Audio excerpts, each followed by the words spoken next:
আসসালামু আলাইকুম, welcome to গরিবের রান্নাঘর। আজকে হাজির হলাম মজাদার একটা রেসিপি নিয়ে।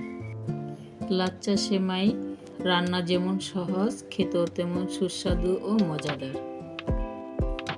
প্রথমে আমি চুলায় একটা পাতিল বসিয়ে হাফ কেজির মতো দুধ চুলায় দিয়ে দিলাম। এর ভিতর কয়েকটা আস্ত মশলা দিলাম, স্বাদ মতো একটু লবণ দিলাম। মিষ্টির জিনিসে একটু লবণ দিলে মিষ্টির ব্যালেন্সটা ঠিক থাকে।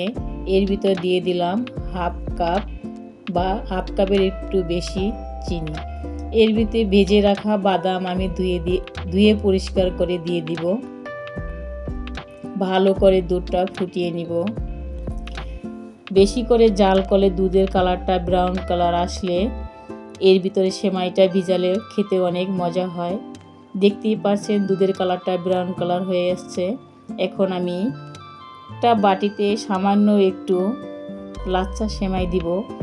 বেশি করে দুধ দিয়ে সেমাইটা আমি ভিজাবো।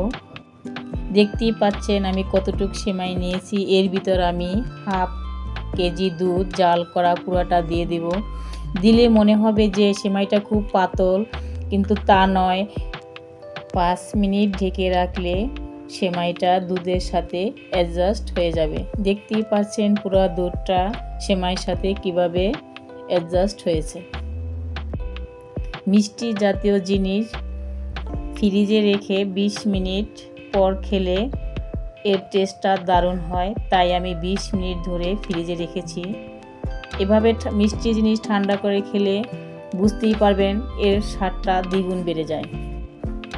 আমার এই সহজ ও সুস্বাদু রেসিপি আপনাদের যদি ভালো লাগে, লাইক, কমেন্ট ও সাবস্ক্রাইব করে নিত্যদিনের ভিডিও দিতে উৎসাহ বাড়িয়ে দেবেন।